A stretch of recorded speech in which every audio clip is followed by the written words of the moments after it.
Ahora nos va a hablar Alejandro Falla Rodríguez, quien es licenciado en Derecho por la Universidad Iberoamericana, tiene Magister Juris por la Universidad de Oxford en el Reino Unido, es maestro en Políticas Públicas Comparadas por esta institución Flaxo México. Cuenta con un curso especializado en Derecho Internacional Público y Privado en los Países Bajos y es candidato a doctor en Derecho por la UNAM. Su trayectoria incluye los sectores público, privado, académico y periodístico. Su área de práctica y especialización se centra en el derecho público y económico, asuntos internacionales, políticas públicas y competitividad. En el sector público fue director general adjunto de Asuntos Internacionales, Inversión Extranjera, así como asesor jurídico senior para temas de regulación y competencia en la Secretaría de Economía. En la primera posición, negoció y concluyó como jefe negociador 11 tratados internacionales de inversión. Se desempeñó también como asesor de la Comisión Especial para la Competitividad de la Cámara de Diputados, donde elaboró diversas iniciativas de la reforma legal. En junio de 2011 fue nombrado director general de Inversión Extranjera en la Secretaría de Economía, puesto que ocupa hasta la fecha. En el sector privado ha sido miembro o consejero de prestigiosas firmas legales. Como consultor independiente ha trabajado para las Naciones Unidas, el Foro de Cooperación Económica Asia-Pacífico, la Organización para los Estados Americanos y diversas consultoras internacionales. En el sector académico es profesor de Derecho en la licenciatura y maestría en la Universidad Iberoamericana. Ha impartido clases de posgrado en la UNAM. En el 2008 recibió de la Universidad Iberoamericana el Premio al Mérito Docente al ser calificado por los estudiantes y directivos como uno de los mejores profesores del plantel. Como investigador externo del Centro de Investigación para el Desarrollo, publicó libros, Fortalecer a los reguladores, cambiando las reglas del juego en México en el 2010 y 3 reguladores, 3 retos en el 2011. Es coautor de las secuelas de los estudios Tratado de la Nación Más Favorecida del 2010 y Expropiación en el 2012, publicados por la UNCTAD. Ha escrito numerosos artículos e impartido diversas pláticas en México y el extranjero, fue columnista en El Economista y actualmente escribe quincenalmente en la página editorial de la sección Negocios del Reforma. Y él hoy nos va a hablar sobre, a ver si está la ponencia, bienestar subjetivo, empresas, ¿no? Bienestar y competitividad, perdón.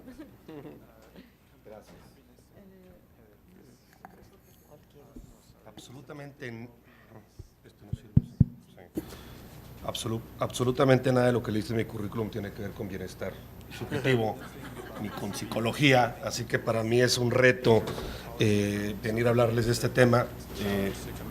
Primero que todo, pues aprecio mucho la invitación que originalmente se formuló a la subsecretaria de Competitividad y Normatividad de la Secretaría de Economía. Tengo el placer de venir yo en su representación a exponer este tema.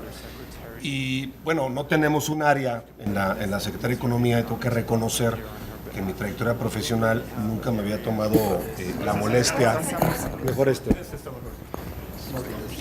ni en la Secretaría, ni en mi trayectoria profesional como docente o como académico, me había tomado la molestia de analizar esta noción de bienestar subjetivo o felicidad. Y cuando me pidieron que viniera a hablar de estos temas, pues para mí fue un reto tratar de encuadrar mi intervención en 20 minutos.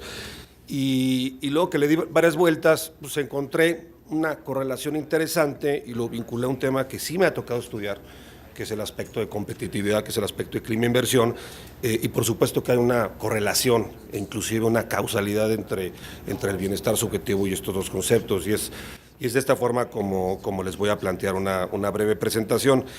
Y bueno, pues, lo hago ciertamente a título personal.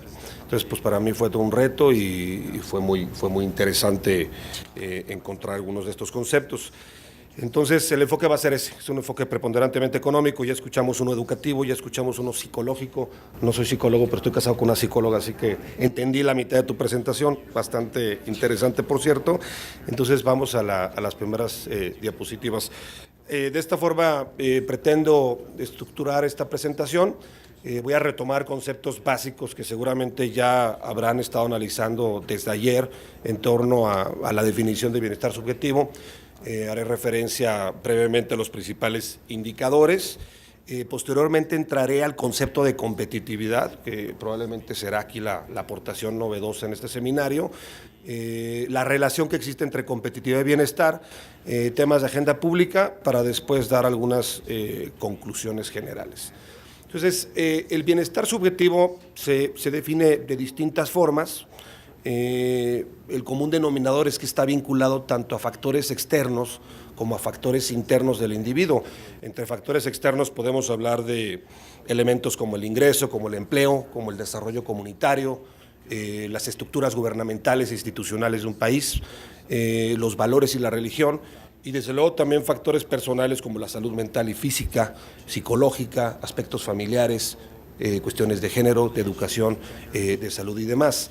Entonces no es fácil medir y definitivamente existe una gran diferencia entre la felicidad y el bienestar, y se tiene que tener muy claro para efecto de tratar de utilizar estos conceptos para la aplicación de políticas públicas.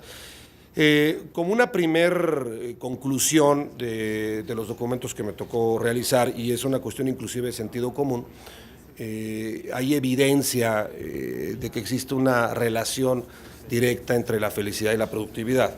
Una fuerza laboral, un trabajador que es más feliz produce más y produce mejor, y básicamente es como se define la productividad. En este sentido, un artículo de Harvard Business Review nos establece que existe una relación directa entre una fuerza laboral próspera y el mejor rendimiento del negocio, y la felicidad desde luego puede tener un impacto en la empresa y también en la prosperidad general de los países. Estos son los tres indicadores más importantes a nivel mundial que pretenden medir la felicidad y el bienestar subjetivo entre los países. Uno de ellos es el Happy Planet Index de la organización New Economic Foundation, por supuesto el World Happiness Report y el Gallup World Poll. A mí me gustó más el índice de vivir mejor de la OECD, porque además de analizar aspectos subjetivos, trata también de desvincular los aspectos sentimentales e identifica una serie de elementos que inciden en el bienestar subjetivo de las personas. Y en este sentido, el índice de vivir mejor de la OECD, que es el Better Life Index en inglés, contempla 34 países, que son los integrantes de la OCDE, además de Brasil y Rusia. Y es muy interesante porque en 2012 los países nórdicos, Dinamarca, Noruega, Finlandia y Suecia, se mantienen con los mejores resultados. México obtiene un 6.9 y se ubica por encima del promedio de la organización, que es de 6.7. Es un resultado muy interesante. ¿Y por qué a mí me parece interesante? Lo vamos a ver un poquito más adelante, no me adelanto tanto, porque un común denominador de estos países, Dinamarca, Noruega, Finlandia y Suecia, es que se caracterizan por tener altos niveles de productividad, altos niveles de competitividad. Entonces podemos establecer preliminarmente una causalidad entre la competitividad de los países y la felicidad individual de las personas. ¿Por qué? Porque son estos países los que tienen la mejor capacidad de ofrecer condiciones apropiadas que le permitan a sus ciudadanos trabajar, ser productivos, ser felices, vivir en un entorno amigable, en un entorno incluyente. Eso lo vamos a retomar más adelante. Y es aquí donde se presta una primera discusión de política pública. ¿Qué es lo que nos interesa medir? Nos interesa medir la felicidad entendida en la mente de cada individuo, y en este sentido la educación puede ser un determinante, puede ser un distorsionante muy importante en esta medición. Podemos tener países que ofrecen condiciones de vida óptimas a sus ciudadanos, pero por alguna causa sus ciudadanos se sienten muy infelices. Inclusive hay países muy prósperos con tasas de suicidio muy altas. Por otra parte, podemos tener países muy pobres, países muy atrasados, con muchísimas carencias, inclusive básicas y elementales, donde las personas pues puedan contestar que son felices. Entonces, aquí el fondo del asunto es que se trata de concepciones completamente distintas de esta noción de felicidad. A mí me parece, para efecto de aplicación de políticas públicas, que es mucho más objetivo y mucho más comparable medir el bienestar de las personas a través de una serie de elementos tangibles y medibles que nos pueden dar una idea muy aproximada de si estamos en presencia de un país que ofrece las condiciones de vida necesarias para que las personas puedan ejercer sus derechos, para que puedan vivir con dignidad y para que puedan vivir felices, que al final del día ese tiene que ser el objetivo de cualquier sociedad. Aquí ubico 3 indicadores muy concretos, únicamente a manera de ejemplo de este indicador de la OCDE. Comprende elementos de vivienda, de ingreso, de empleo, de desarrollo comunitario, de educación, de medio ambiente, de compromiso cívico, de salud y seguridad. Decía la doctora hace rato, y retomo el tema de compromiso cívico, que una persona que se involucra más en su entorno social tiene mayores probabilidades de ser feliz, por supuesto que sí. Margaret Thatcher, que en paz descanse, si bien revolucionó la economía británica e inició una revolución a nivel mundial, pues defendía un individualismo exacerbado que se aleja de cierta forma de esta noción de compromiso cívico, de esta noción de inclusividad social que es muy importante para la felicidad de las personas. México, por ejemplo, en materia de empleo se ubica en una tabla media, 60% de empleados en ciertos rangos de edades. En nuestro país tenemos una esperanza de vida de 75.5 años, también nos ubicamos en un punto medio.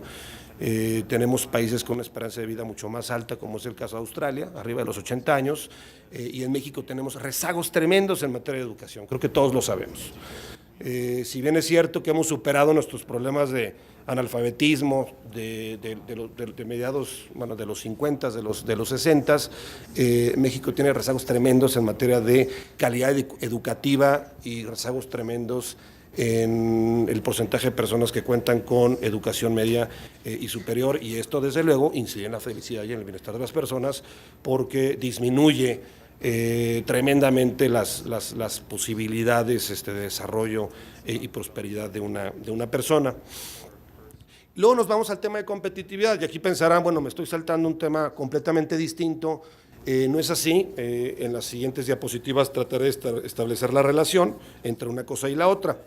La competitividad es un término que de cierta forma define la capacidad de un país para prosperar. Es un conjunto de factores y circunstancias que establecen la capacidad de un país para producir, es la productividad, la capacidad de un país para generar condiciones apropiadas a sus ciudadanos y elevar en el mediano y largo plazos el nivel de ingreso. Al final de cuentas, la competitividad es un fin, es un medio para un fin.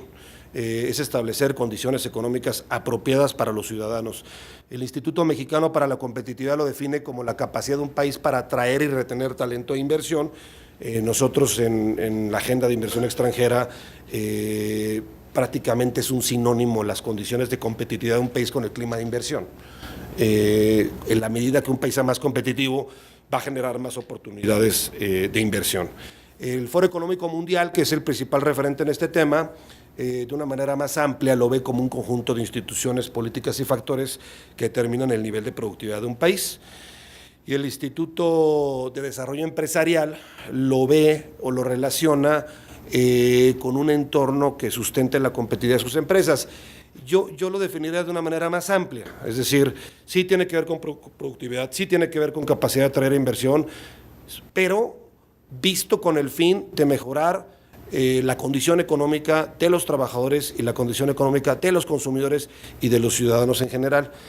Ahora, ¿cómo se relacionan estas dos cosas? Y no quisiera caer en un enfoque mercantilista o simplista, tendría bases para hacerlo, para afirmar que los países más competitivos y los países más prósperos son los países donde tienen gente más feliz. Es una conclusión un tanto lógica. Yo recuerdo, sin ser psicólogo, en primaria me enseñaron la famosita pirámide de Maslow, donde si una persona, un individuo quiere llegar a la autorrealización personal, tiene que cubrir una serie de necesidades básicas, como es el alimento, como es el techo, como es la salud. Ya después nos vamos a cuestiones más etéreas como la felicidad o como la autorrealización, es decir, una persona pobre, con carencias elementales, difícilmente puede ser feliz. En este sentido, diríamos, uno de los países más prósperos, económicamente hablando, tienen a ciudadanos más felices, porque cuando menos estamos garantizando ese conjunto de necesidades básicas y elementales. Si analizamos el índice de competitividad del Foro Económico Mundial frente al índice de satisfacción de la OECD, encontraríamos, vamos, no es una correlación pura y cristalina, pero si nos vamos, por ejemplo, a los 5 países más competitivos, o los 5 países más felices, que son Dinamarca, Noruega, Suiza, Holanda y Austria, veríamos que también son de los países donde la OECD detecta mayores niveles de bienestar. Dinamarca es el lugar 12, Noruega es el lugar 15, Suiza es el primer lugar, Países Bajos el 5º y Austria el 16. Si por el contrario nos vamos a los países menos competitivos, encontramos a Hungría, a Portugal, a Rusia, a Turquía y a Grecia, y son países que están bastante también bajos en el índice de satisfacción de la OECD. Pero tampoco podemos caer en la conclusión de que existe una causalidad entre estos dos factores. ¿Por qué? Porque a final de cuentas el bienestar económico no es el único elemento que determina la felicidad de las personas.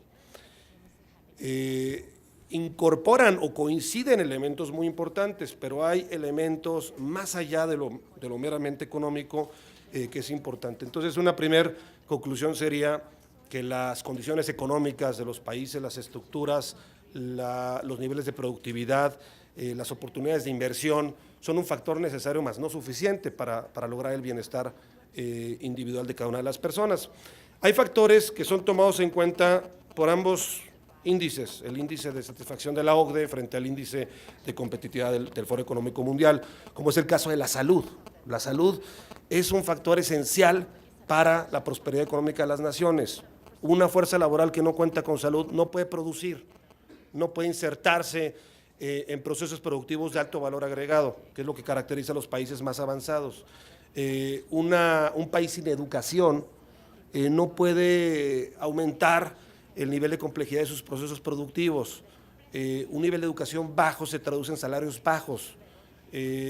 Una educación superior se traduce en salarios más altos. En este país, los empleos vinculados con la industria manufacturera de exportación, en sector automotor, en sector espacial, eléctrico, electrónicos, tienen niveles de remuneración muchísimo más altos que sectores como el comercio o la construcción. El empleo, pues, por supuesto que es determinante para la prosperidad económica como para el bienestar. Las instituciones, el entorno de seguridad pública, por ejemplo, las instituciones es un concepto muy amplio que básicamente abarca las reglas del juego de un país, reglas del juego y la capacidad para cumplirlas, tanto reglas formales emanadas de las estructuras del Estado, leyes, reglamentos, etcétera, como también las reglas no escritas que le dan orden y coherencia a una sociedad, valores entendidos que nos permiten vivir en paz. Los países con instituciones débiles tienen economías débiles y producen también ciudadanos infelices. Por eso es muy importante un entorno seguro y un compromiso cívico. Los países nórdicos se caracterizan por tener altísimos niveles de inclusión social. Nosotros no la tenemos, por ejemplo. El tamaño del mercado, ya me llegó la tarjetita, pero creo que voy bien. El tamaño de mercado es un tema meramente económico, pero que también de cierta forma impacta los niveles de satisfacción porque se relaciona con el tema de ingreso.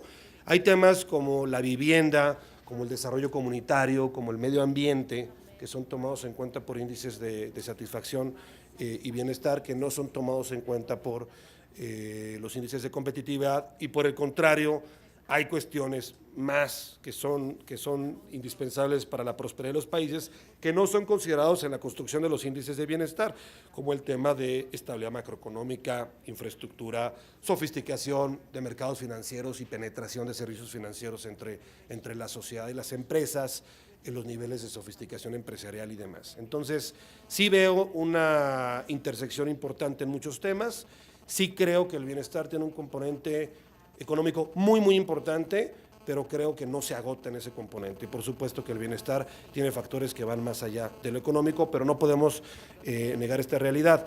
En el diseño de políticas públicas, el concepto que se suele aplicar no es el del bienestar individual, sino el bienestar general. Una política pública tiene que responder siempre a un fin específico, tangible y medible, que tenga un impacto en el interés general. A veces las políticas públicas afectan a ciertos grupos, afectan el bienestar de ciertos grupos, pero producen un bienestar mayor a la afectación, y el efecto neto es el que tiene que prevalecer. Como conclusiones, diría que la competitividad no solo se ve reflejada en altos niveles de productividad, es decir, producir más y mejor, producir más con lo mismo o más inclusive con menos, sino que también impacta en el desarrollo y bienestar de las personas. Los países que ofrecen mayores condiciones incorporan a las personas, les proveen de recursos materiales para satisfacer necesidades básicas y les permiten vivir con dignidad, y en ese sentido se maximiza la probabilidad de que sean felices o llegar al objetivo. Yo creo que la felicidad no debe ser el objetivo, la felicidad como tal no existe, es decir, no es yo creo que quien está feliz completamente todo el día, 24 horas, pues está deschavetado, ¿no? Lo que tenemos son momentos esporádicos, lo que tenemos que buscar es bienestar, es estabilidad, es paz, es armonía, que no es lo mismo.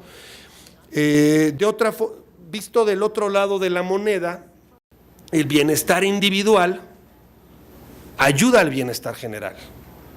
Así como las condiciones de competitividad y productividad ayudan al bienestar individual, el bienestar individual también ayuda a mejorar las estructuras económicas y sociales de un país. El ciudadano se involucra más en su sociedad, el ciudadano contribuye más al bienestar agregado. Entonces, en realidad se trata de una relación de doble vía. Bienestar depende de muchas variables, es un gran reto para quienes miden este elemento, y resalto mucho el punto número 4. Creo que tenemos una obsesión, los que hacen política pública, de medir todo en función de lo que producimos, es decir, todos los años bajó, creció el Producto Interno Bruto, y nos obsesionamos con el tema del crecimiento económico, e insistimos en que la prosperidad debe medirse en función de lo que producimos, como si fuéramos una fábrica grandota. No somos una fábrica, somos personas que vivimos confinados en un territorio, y el beneficio final, el objetivo final tiene que ser buscar la felicidad, el bienestar de las personas. Entonces, yo aplaudo esta tendencia de medir el progreso, no únicamente en función monetaria y en función económica, sino también en términos del bienestar y la felicidad de las personas, de la población, y que recientemente tiene que ser un indicador fundamental para medir la eficacia de las políticas públicas.